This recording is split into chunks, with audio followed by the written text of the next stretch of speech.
Por enquanto, essa folha é mais para vocês procurarem e pesquisarem em casa.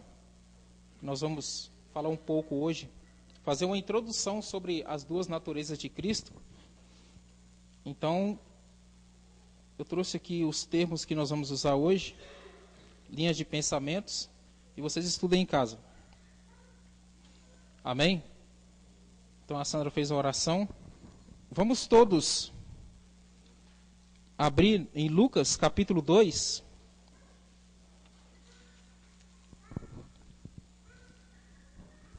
Lucas capítulo 2. Hoje nós começaremos a estudar Cristologia, a pessoa de Cristo. E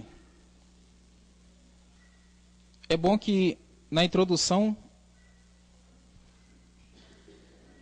nós tenhamos mais um pouco de atenção e que desperte esse desejo em nossos corações de queremos aprender mais sobre a pessoa de Jesus.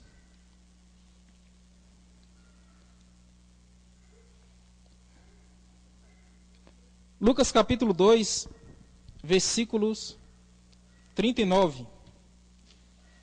O menino Jesus em Nazaré. Cumpridas todas as ordenanças segundo a lei do Senhor, voltaram para a Galiléia, para a sua cidade de Nazaré. Crescia o menino e se fortalecia, enchendo-se de sabedoria, e a graça de Deus estava sobre ele. Versículo 41. Ora, anualmente ia seus pais a Jerusalém, para a festa da Páscoa. Quando ele atingiu os 12 anos, subiram a Jerusalém, segundo o costume da festa. Terminados os dias das festas, ao regressarem, permaneceu o menino Jesus em Jerusalém, sem que seus pais o soubessem. Pensando, porém, estar ele entre os companheiros de viagem, foram caminho de um dia, e então passaram a procurá-lo entre os parentes e os conhecidos. E não o tendo encontrado, voltaram a Jerusalém à sua procura.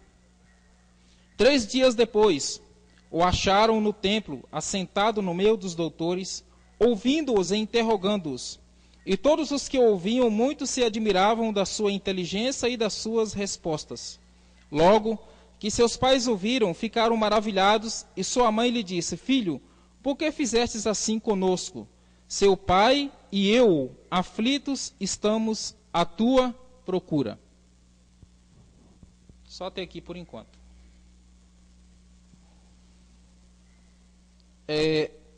Quando nós abrimos um texto como esse aqui, a interrogação aqui é como que pode os pais de Jesus esquecê-lo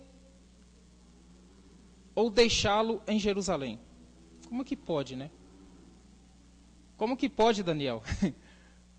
Eles voltarem da festa e o filho, Sandra, ter ficado em Jerusalém. Que porra. Interessante, né? O texto traz a ideia, quando nós olhamos assim para o texto a olho nu, de que ou a criança era rebelde ou os pais eram irresponsáveis, né? Olhando assim a olho nu.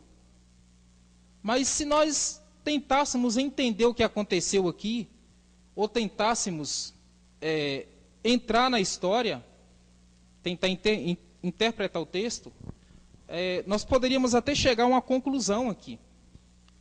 E é sobre isso que eu quero falar aqui, no primeiro ponto, que estudando Cristologia, eu quero passear muito nos 4 evangelhos, para nós tentarmos entender mais sobre a pessoa de Cristo. Nós entendemos bastante, mas precisamos compreendê-lo mais ainda. E os 4 evangelhos é muito rico sobre as histórias de Cristo. Amém? Então, a partir de hoje, nós vamos começar a estudá-lo à luz dos 4 evangelhos. Hoje eu quero falar um pouco sobre as duas naturezas. E na minha introdução, eu quero que nós possamos um pouco meditar no texto. Amém? Então, irmãos, vamos viajar então. O texto diz que a confusão aqui acontece por causa de uma festa. E a festa que é falada no texto, Sueli, é a festa da Páscoa. A festa da Páscoa A Páscoa, ela compreendia, referia-se ao fim do ano, o último ano em que Israel foi liberto do cativeiro, e quando o anjo da morte passou entre a terra do Egito e feriu e matou todos os primogênitos daquelas casas, mas poupando apenas a morada dos israelitas, porque eles haviam ungido as ombreiras e as vegas das portas com o sangue de um cordeiro sacrificial. Sendo assim, uma instituição instituída no Antigo Testamento por Moisés, a festa da Páscoa era celebrada anualmente por todas as gerações de Israel. E, sendo uma comemoração anualmente, a festa da Páscoa, ela caía em um ano no calendário lunar judaico. Caía no mês 14 do mês Nissan, mês o qual no ano, dia em que caía no auge da primavera. O calendário do judeu não era um calendário como o calendário atual, um calendário lunar, o qual não era anos como os dias de hoje, um ano de 365 dias, mas um ano menor. Sendo assim, ele varia de calendários modernos, variando de calendários modernos, entre os calendários modernos, anualmente, conforme a Bíblia, essa festa ela dava início entre o mês de março e ia até ao início do mês de abril.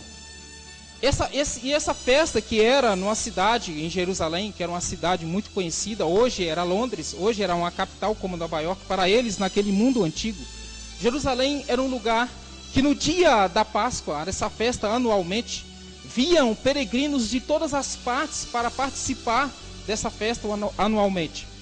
E é interessante que aqui, o texto diz, ele começa a relatar agora a história de Cristo, e o que relata Lucas é que Cristo aqui, ele tinha 12 anos, e ele tendo esses 12 anos, a sua mãe e o seu pai, ele trabalhavam em uma carpintaria, e eles sabiam que todos os anos, Maria e José, eles participavam dessa festa da Páscoa. Só que aqui Jesus, ele iria participar da sua primeira festa da Páscoa. Por quê? Porque Cristo aqui, conforme aos olhos da cultura da época, ele aos 12 anos, ele estava saindo do seu período de infância. No ano seguinte, ele iria passar por uma lei chamada o Bar Mitzvah, que compreendia que Cristo agora ele não seria mais um infante, um adolescente, mas ele passaria agora, conforme a lei, a ser um adulto. Então, pessoalmente, ele teria que ter responsabilidades com a lei. E sendo assim, ele, na carpintaria, eu acredito que um dia antes ele chega em casa e Maria diz: Jesus, amanhã nós vamos viajar. É 3 dias de viagem a Jerusalém. Eu tenho uma túnica nova para você e você vai vestir. Eu acredito que ela lavou os seus pés, ele vestiu a túnica e no dia seguinte eles se prepararam para essa viagem, assim como todos os peregrinos daquelas regiões ali da Palestina se preparavam para essa festa. E vai eles 3 dias de viagem até chegar à festa da Páscoa em Jerusalém. Só que o texto diz que nessa viagem que ia várias pessoas, eles chegaram em Jerusalém, e Jesus agora que ia participar, conforme a tradição, da sua primeira vez da Páscoa, porque no ano seguinte ele seria um adulto, ele começa a observar, e Maria e seus pais deviam levar ele para conhecer os lugares mais interessantes em Jerusalém. Só que mesmo assim, o texto diz, Silmara, que diz que no final da festa, porque essa festa ela começava no dia 1º da Páscoa, e no dia seguinte dava início a uma festa chamada Festa dos Pães Sem Fermento. Essa festa, ela era 7 dias, com a festa da Páscoa juntas, elas duravam 8 dias inteiros. No final da festa, o que acontece? Diz que eles fazem seus preparativos para retornarem para Nazaré. Só que na viagem que eles fazem de volta para Nazaré, à noite eles precisavam parar para acampar e para descansar, porque eles vinham de camelo, eles iam acima de um asno, acima de animais que carregavam cargas, e aquelas tropas, aquele bando, quando eles pararam à noite, eles sentiram falta de quem? Eles sentiram falta do menino. Eu acredito que antes disso, antes que isso acontecesse, na caminhada de um dia de jornada, Maria vem e nem dá conta, na mente dela e na mente dele, ele estava entre eles. A pergunta é como que isso aconteceu? Como que isso pode acontecer? Como que pode, Márcio? O Márcio, abrindo parênteses, quando eu comecei a lecionar, pastor Josafá, esse jovem que está à sua frente, ele e o Luan, eles me pagavam R$ 15 por mês para me dar aula para eles dois. Eu fazia tantos planos com esses R$ 15, porque na época eu estava passando uma situação que só Deus sabe. E eu ia na casa dele, quando eu não ia, ele ia me buscar. Ele e o Luan, esses caras aí foram minha inspiração. Eles viram a luta que eu passei há anos. Eles são testemunha, que eu já passei cada uma, né, Márcio? Mas, Márcio, a pergunta aqui, Márcio, que Deus te abençoe a sua vida, Márcio, é como que isso foi acontecer? Como? Como que pode, né? Só que é interessante que na noite em que ele desapareceu, eles disseram assim, olha, precisamos encontrá-lo. Precisamos encontrá-lo. Mas como que houve essa confusão? Como que aconteceu isso? Essas viagens aqui, Osni, viu, Vanessa? Elas se davam, sabe como? Quando eles saíam de Nazaré para Jerusalém, ou de Jerusalém para Nazaré, eles saíam em bandos. E esses bandos, eles eram divididos em grupos. Por exemplo, lá na frente ia o grupo dos homens, no meio ia o grupo dos jovens, e atrás o grupo das mulheres. Quando eles partiram de Nazaré, com certeza Jesus foi ou no grupo dos homens ou no grupo das mulheres. Numa cidade geograficamente do tamanho de Nazaré, é bem provável que esse bando tinha uma extensão aproximadamente de 1,5 km. Só que quando eles retornam, eles estavam tão preocupados para arrumarem a sua bagagem, para retornar a Nazaré. E Jesus, como qualquer criança normal, ela estava entretida com alguma coisa que empreendeu e hipnotizou a sua atenção naquela festa, assim como qualquer criança. E que nós vamos ver o que foi. Então, quando eles chegaram à noite, senhor, no acampamento, viu, Isabel? Que eles, na mente deles, quando eles retornaram de Jerusalém, poderia ter até um diálogo entre eles. Quando Maria vinha, poderia aparecer uma moça ao lado dela e diz, Maria, como foi a festa? Foi ótima. Você está com um sorriso nos lábios, por quê? Porque este ano, o meu filho, o meu filho Jesus, ele está saindo da infância e no próximo ano ele terá um compromisso com a lei. Ele será um adulto. Foi muito bom. E falou assim, mas onde ele está? Ele está lá no grupo, lá na frente com José, com o pai dele. Eu imagino também no grupo lá na frente, chegando um ancião dizendo, e aí José, como que foi a festa? Rapaz, foi a melhor festa que eu já tive, pastor Josafá. Foi bom porque o meu filho Jesus foi no templo, participamos, ele viu tudo, foi muito bom. E o ano que vem ele vai ter agora uma responsabilidade pessoal sobre a lei. Falei assim, que Deus abençoe. Cadê o menino? Eu quero abençoar ele. Falei assim, ele está lá atrás no grupo da mãe, com a mãe dele. Então a confusão gerou por causa disso. Na mente de Maria, na viagem que eles fizeram, ela achava que Jesus estava com José, no grupo dos homens. E José achava que Jesus estava com Maria no grupo das mulheres. Só à noite, quando eles se reuniram, eles iam acampar, que eles se reuniram, as mulheres e os homens, foi que eles sentiram falta. Falaram, ei José, cadê Jesus? Falei, não está com você não. Aí começa o desespero. Agora imagina o pavor que tomou conta do coração deles. Eles no meio, uma noite, um dia de viagem, e o menino desapareceu. E o texto diz que ela começa a procurar entre parentes e entre companheiros que estavam ali. Diz que ninguém falou, não, eu não ouvi. A última vez que eu ouvi, ele estava com vocês no templo, ou em tal lugar, assim. Aí Maria o pavor começa a tomar conta do coração dela, eu imagino, porque ela era uma mãe. E ela fala assim, José, nós precisamos voltar. Porque a criança, eu não sei como ela está. E José fala assim, mas nós não podemos voltar ainda. Então assim, por quê? Sabe por quê? Porque as estradas eram muito perigosas. Segundo os beduínos, essas caravanas que eles faziam, essas viagens, tinha que ter um olheiro na frente para olhar e vigiar as estradas. Porque nas montanhas das estradas, com as estradas que ligavam Jericó a Jerusalém, havia pastores desempregados. Nas outras montanhas que ligavam a outras regiões, havia salteadores e ladrões naquelas montanhas. Havia mendigos dispostos a tudo. Havia fugitivos escravos naquelas montanhas. Era muito perigoso. Se você quiser ter uma ideia de o que era viajar sozinho, só você ver a parábola do bom samaritano, que você vai ter uma ideia o que eles faziam quando encontravam uma pessoa nessas estradas sozinhas. Então, sendo assim, eles falam assim, então o que nós vamos fazer? Pois nós temos que dormir. E no dia seguinte nós retornamos para procurá-lo. E é isso que eles fazem, porque ele só foi encontrado no texto após 3 dias. Um dia eles vêm, retornando para Nazaré, eles acampam. No dia seguinte eles viajam, agora para chegar a Jerusalém era mais um dia, eles chegam à noite em Jerusalém. Só que chegar em Jerusalém, em uma festa como essa, imagine só, uma cidade como aquela, numa época de peregrinação, uma festa como aquela, as pessoas, as hospedarias estavam cheias, assim como quando Cristo nasceu, não tinha lugar para ele ficar em hospedarias, teve que ficar em um lugar onde tinha animais. Então, eles dormiam em vários lugares. Mas no dia seguinte, que eles chegaram em Jerusalém, começa agora, Levi, uma busca pela criança. Eles precisavam encontrar, falar assim, os lugares onde nós passamos. Em algum lugar ele deve estar. Interessante que Jesus aqui, ele era uma criança normal e era uma criança humana.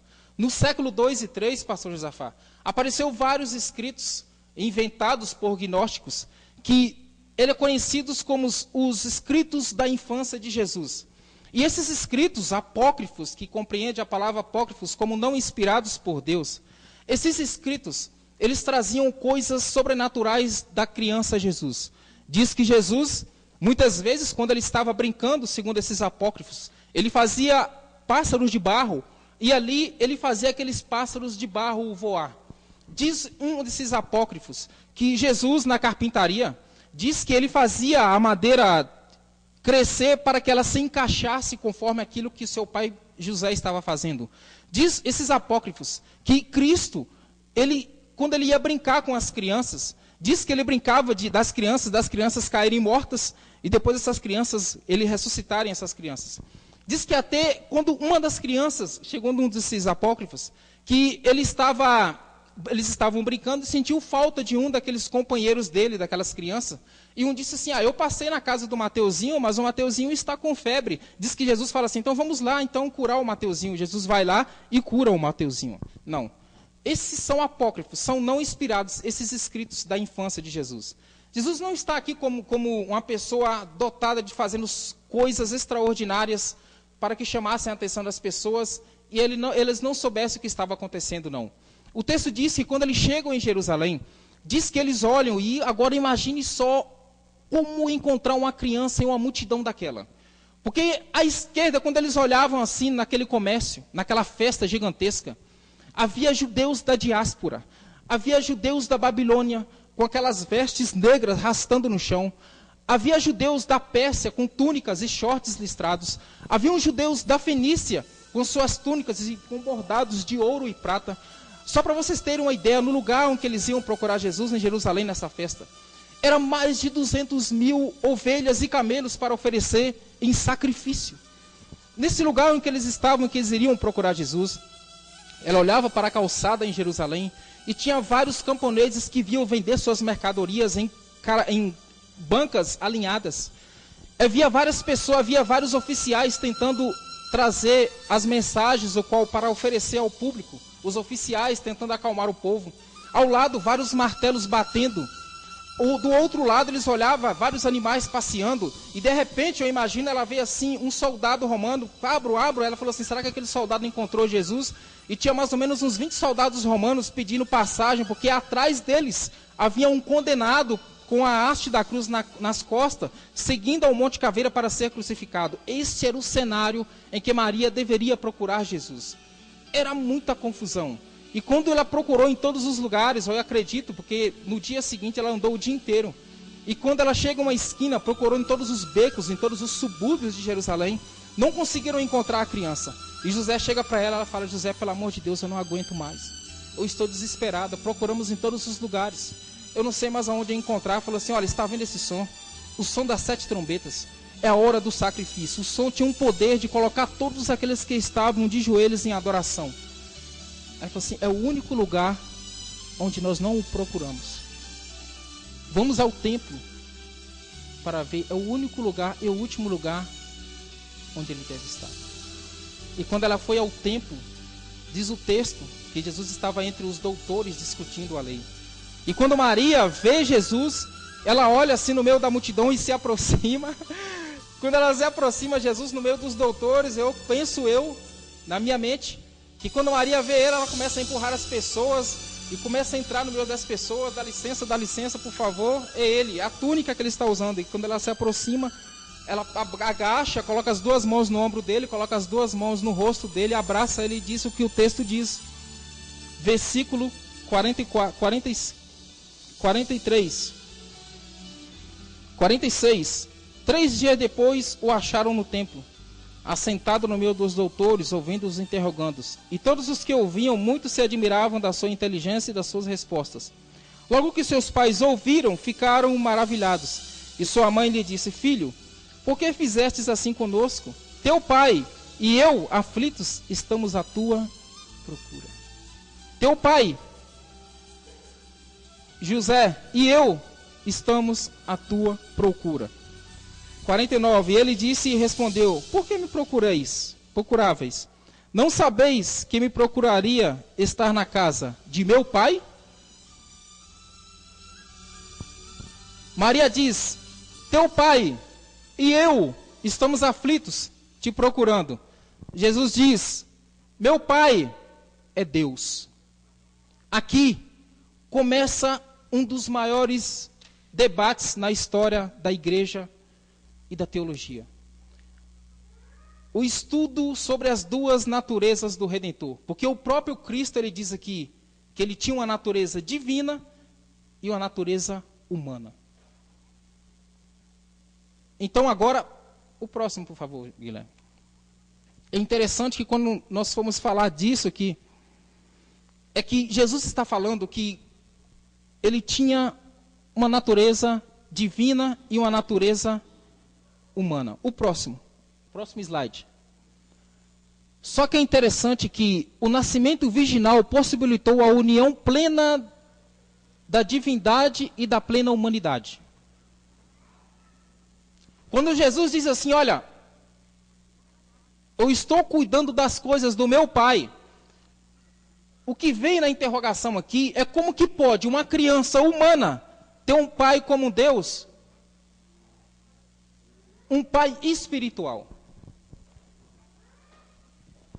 Como que pode uma criança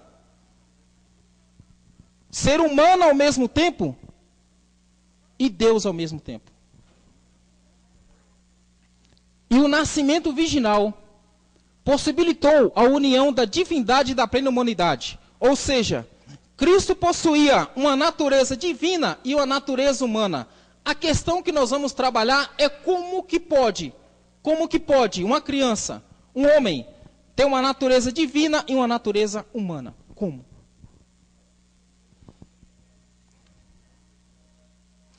Todavia, este ser pessoal deriva sua natureza humana de Maria, mas sua personalidade de Deus. Jesus era uma criança, Daniel, que ele tinha a sua natureza humana derivada de Maria, mas a sua personalidade, Sandra, era de Deus. Ele haveria de nascer como os demais homens, mas não concebido como eles. Jesus nasceu como qualquer criança que nasceu e que nasce hoje. Só que ele não foi concebido como uma criança é concebida. A Bíblia diz que houve uma intervenção sobrenatural para que ela tivesse essas duas naturezas.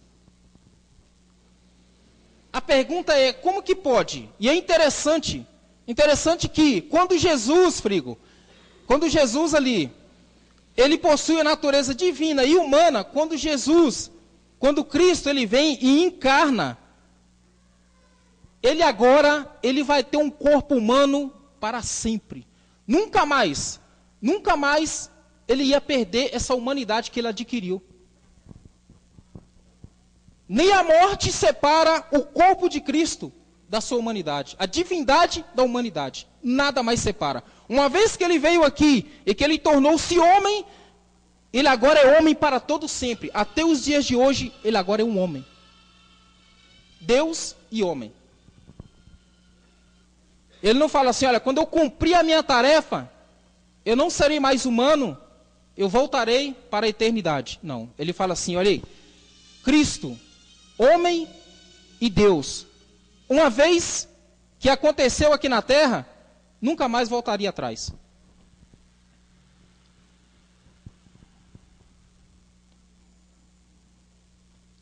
Próximo slide, Gui.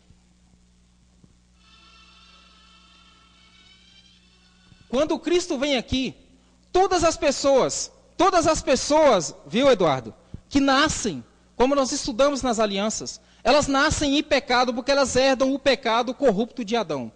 Só que Jesus, mesmo nascendo no ventre de Maria, mesmo nascendo de uma mulher, é interessante que a humanidade de Jesus, ela não nasce em pecado. Mesmo nascendo de Maria, mesmo ele sendo humano, ele era humano, ele era como qualquer um homem, mas não há nada de pecado em Cristo, nada.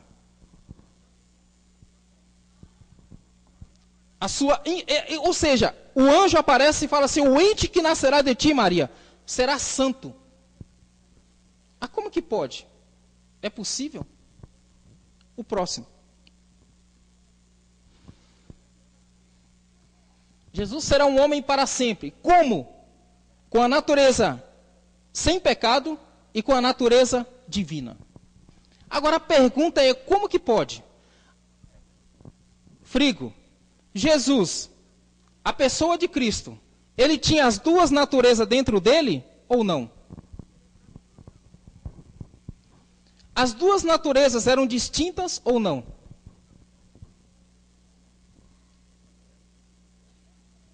A questão é essa, porque o ponto das duas naturezas que nós precisamos trabalhar é o porquê. Por que ele tinha que ser humano e ser Deus? Que importância tem para mim, Silmara, saber disto? Que importância, Levi, tem? Mas isso não me interessa. Saber se Jesus tinha humanidade ou tinha divindade. O que me interessa é que ele morreu por mim, amém. Mas o porquê? Que ele tinha que ter essas duas naturezas. O porquê, Sueli, que ele tinha que ter essas duas?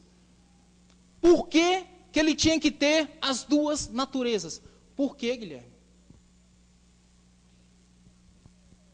Por que Jesus nasceu só humano? Só? Não, peraí. Só humano é o suficiente. Mas por que tinha que ser divina? Ou por que ele não veio só divino? Por que tinha que ser as duas? Por quê?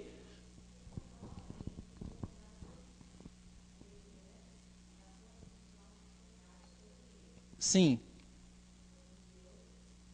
Isso, muito bem, Isabel. Muito bem. Agora, mais uma pergunta. O que a Isabel disse está correto. A importância de nós estudarmos as duas naturezas está no fato de que, se ele não fosse humano, ele não poderia me substituir. Porque na aliança que nós estudamos aqui, Levi, Adão ele tinha que ir para o inferno e todos os seus descendentes. Então, a humanidade de Cristo ia substituir a minha humanidade, Sandra. Se ele não fosse humano, ele não seria o suficiente para substituir a minha humanidade.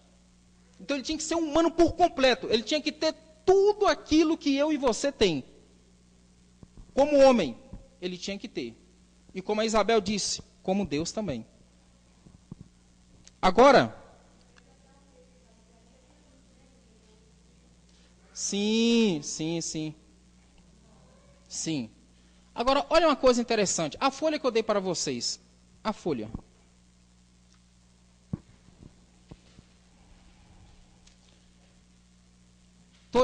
Todos. Agora, olha para vocês verem. As duas naturezas. Olha a primeira. O primeiro tópico aqui. Concepções inadequadas sobre a divindade de Cristo na história da igreja.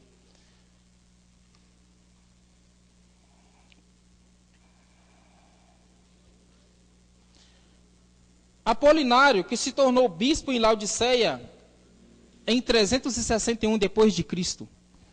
Ele dizia a ideia de que a pessoa de Cristo possuía um corpo humano, mas não uma mente ou um espírito humano. E que a mente e o espírito de Cristo provinha da natureza divina.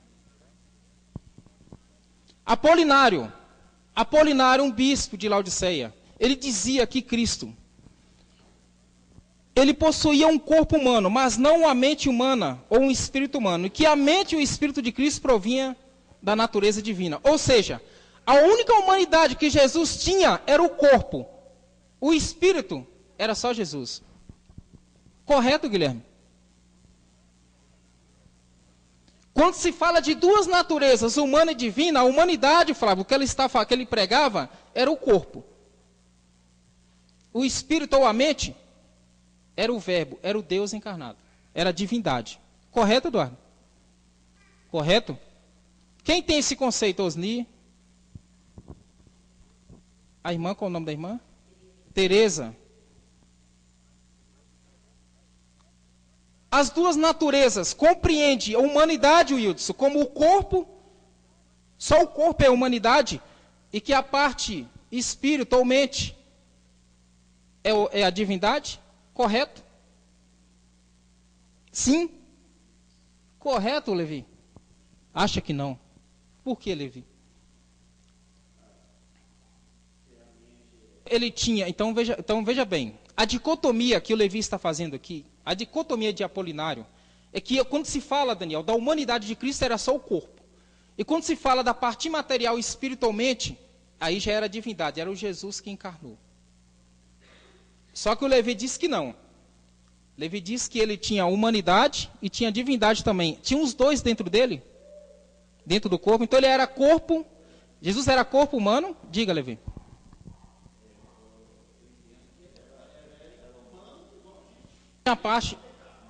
Tinha a parte da divindade também?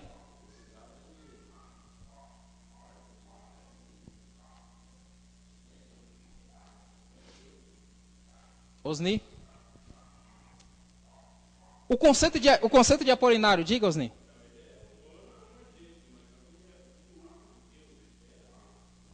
Sim. Sim. Agora veja bem a pergunta. Quando se fala da humanidade e da divindade, as duas naturezas. Apolinário fala que quando se fala das duas naturezas, quando se fala da humanidade de Jesus, está falando do corpo só de Jesus. Jesus não tinha espírito e alma, ou alma como eu tenho. Eu sou corpo, espírito ou alma. Só que quando ele fala de Jesus, a humanidade dele é só o corpo. Quando se fala do espírito, ou a mente, ou a alma de Jesus, aí já era o Deus encarnado. Esse é o conceito de Apolinário. O Wilson, esse conceito é correto, segundo você, né? Só que, quem concorda com esse conceito, levante a mão.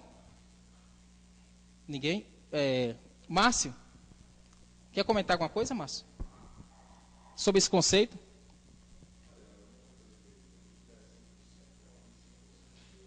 Sim, só que aí Apolinário fala que esse 100% homem é só o corpo, e o 100% Deus é a divindade dentro do corpo.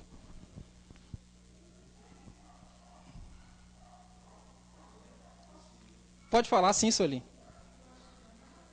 Então, o espírito também? Ele tinha o espírito também? E a humana. Quem concorda com ela?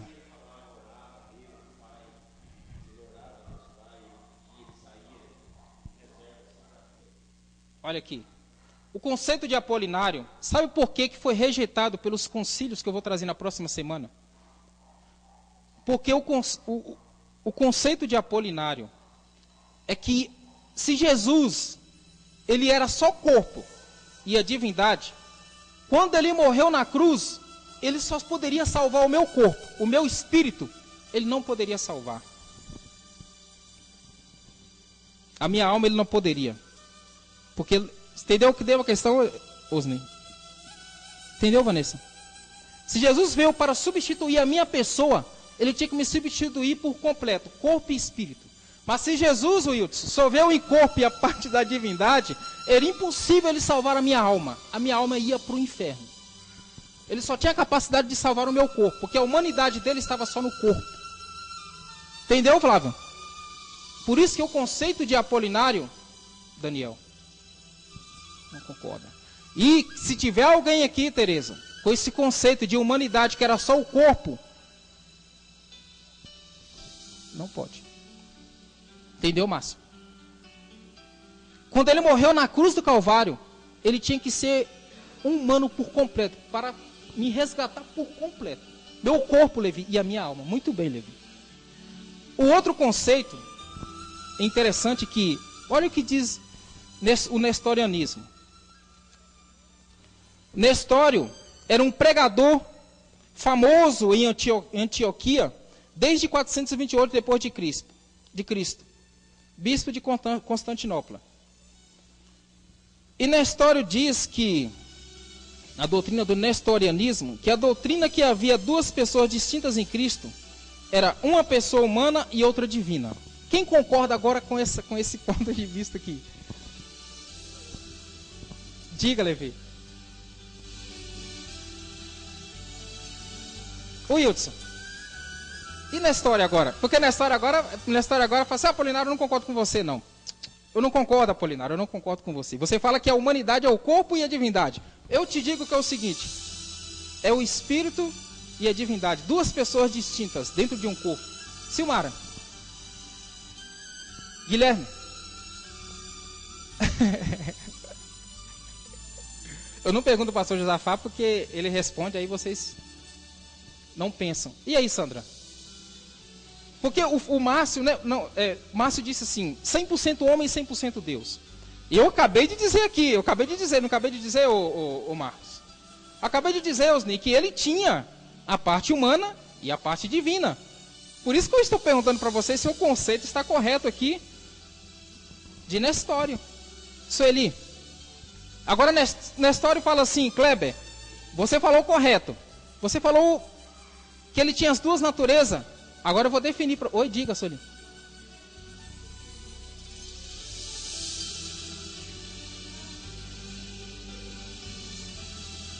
Não poderia ter um humano e uma divina? O que ele define aqui é que é o seguinte: Cristo, ele possuía as duas naturezas, a humana e a divina, distintas.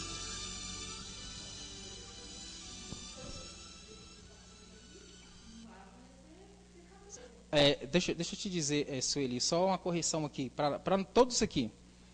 A humanidade de Cristo, eu coloquei em um slide, a humanidade dele aqui, independentemente do apolinarismo, do Nestório e de Eutico, que é o outro que nós vamos comentar, eles nunca insinuaram ou ensinaram que ele tinha natureza em pecado.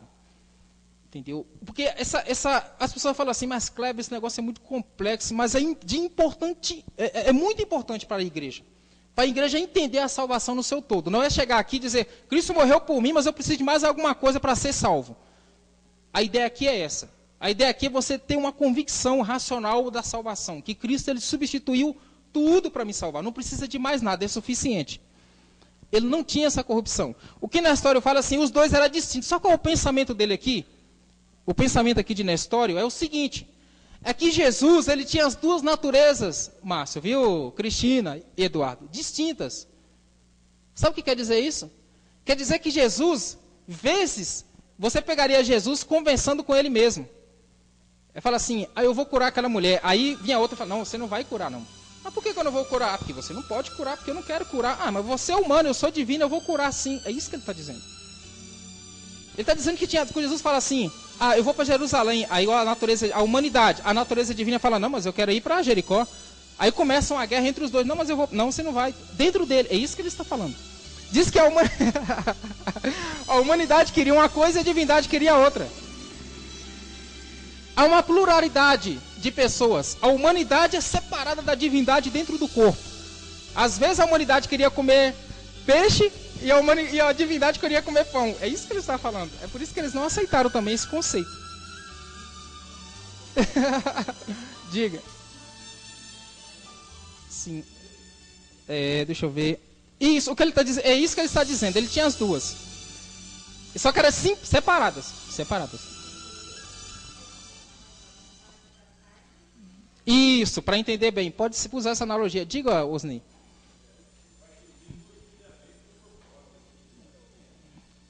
Porque assim, é dentro dele. Eles tinham as duas, ele fala que é separado. Ele fala assim, olha, é 100% homem e 100% Deus. Só que o 100% homem, às vezes, queria dormir. E o 100% Deus fala, eu não quero dormir, eu quero orar. Dentro...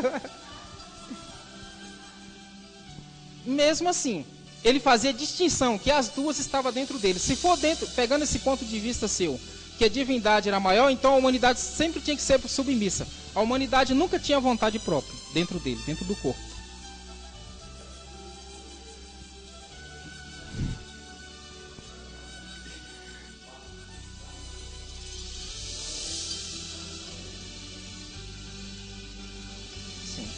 Não, ele era submisso. A questão aqui, o que a Cristina está falando, é se Cristo, a pessoa de Cristo, ele era submisso a outra natureza dentro dele. Tinha duas. Ele era o corpo, Jesus humano, e a divindade dentro dele. Os dois estavam, só que eram separados dentro do corpo. Interessante, né? O conceito de Nestório também não foi aceito pelos concílios da igreja. Porque Jesus, nunca nos evangelhos, ele diz assim, nós e o Pai somos uns. Ele diz, eu e o Pai somos um.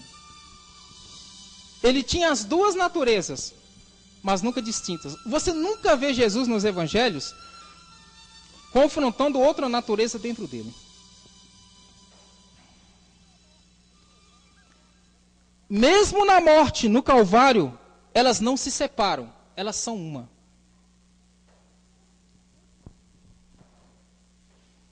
O último aqui, eutiquianismo, é a ideia de que Cristo possuía uma só natureza. Sabe o que acontece aqui agora? Olha, eu vi um rapaz uma vez ensinando isso aqui, e eu não poderia nem abrir a boca, porque ai de mim se eu abrisse a boca, quando eu vi ele ensinando isso aqui. Sabe o que ele disse? Sabe o que ele disse, Isabel? Viu, pastor Josafá? Ele disse o que Eutico diz. Diz que quando a divindade, Sandra, viu, Flávio, assume a humanidade, diz que a humanidade, que é derivada de Maria, e a divindade, que é derivada de Deus, Sueli, diz que elas se fundem, e Jesus é uma espécie, uma criatura diferente. Ele era um ser humano, 100% homem, 100% Deus. Mas só que a fusão da divindade e da humanidade torna-se uma pessoa como Cristo, diferente de todo mundo. Era uma outra criatura, totalmente diferente, era uma só. Só que ele não era assim, como eu, como você, humano, assim. Ele era especial. Era uma outra criação. Oi, pastor? Um ET pode ser. Diferente. É uma monofia. Ideia de que Cristo possuía só uma natureza. Se Cristo possuía uma natureza diferente da minha, ele não poderia morrer por mim. Me substituir na cruz? É impossível. Não poderia. Porque ele é diferente. Tem natureza diferente, corpo diferente, é totalmente diferente. Não poderia substituir o Kleber, que é 100% humano. Para substituir o Kleber na cruz, para morrer por mim, para pagar pelo pecado de Adão, Márcio, tinha que ser um humano como eu. E tinha que ser, como a Isabel disse, 100% Deus santo. Não.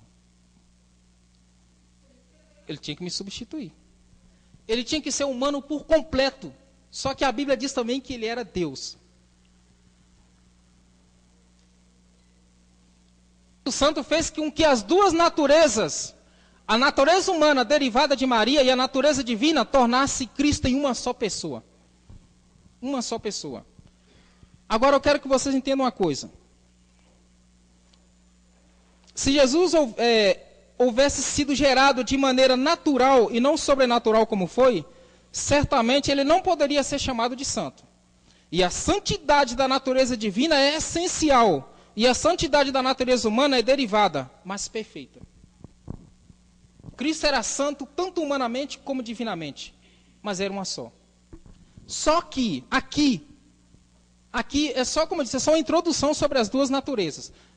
Deu para vocês entenderem o porquê, a importância das duas naturezas. É porque quando Cristo veio morrer por mim, ele precisava ser plenamente homem e plenamente Deus. Só que eu tenho presenciado, estudado e tenho visto que há um ensinamento, o qual nós vamos falar na próxima aula, a teoria kenosis.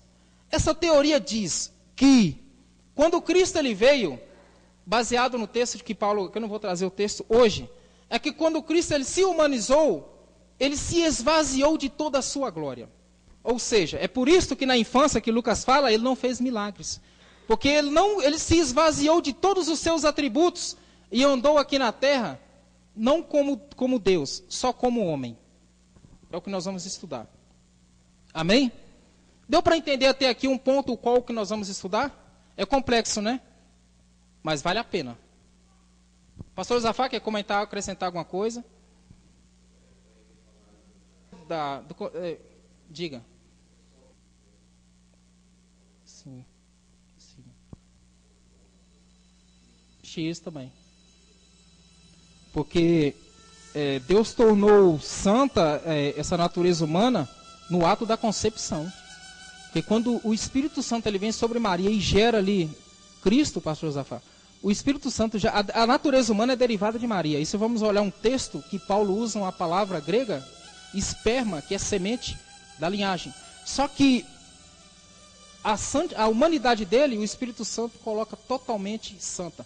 Sem que o pecado que passou a todos os homens, que passou de Adão para todos, não passe para Cristo. Todos pecaram, mas quando chega em Cristo, a sobrenaturalidade do Espírito Santo faz com que a natureza humana de Cristo, na concepção, ela se forma em santidade, para que o pecado não venha ali. Por isso que o anjo disse assim: o ente que nascerá de ti será santo. Até aqui deu para ter, porque eu acho que vocês pensaram que eu ia chegar aqui e falar assim: irmãos, vamos abrir João 14,6. Jesus é a verdade, é o caminho, é a vida. Ele é hoje, sempre, eternamente. Eu não vim aqui falar isso aqui. Eu não vim falar isso. Eu vim aqui para a gente estudar a teologia da pessoa de Cristo. Por isso que eu quero que vocês estudem. Essa folha aqui, ó, tem uns termos. Vocês procurem sites confiáveis. Estudem, porque nós vamos desenrolar muitas teorias, muita coisa sobre a pessoa de Cristo, até nos dias de hoje, chegar nas seitas dos dias de hoje.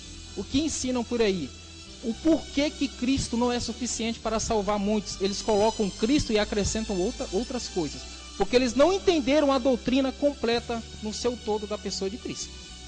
Enquanto eles não entenderem, vão dizer assim: olha, ser fiel até a morte, hein? Ou você obedece ou você vai para o inferno.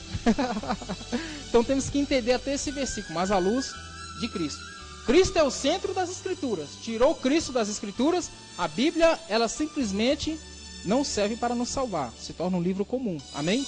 O objetivo é ele. Por isso eu quero fazer o máximo para ser bem claro e fazer o máximo para que vocês tenham um estudo bem profundo sobre a pessoa de Cristo. Lentamente e atenciosamente. Amém? Deus abençoe os irmãos e até a próxima aula.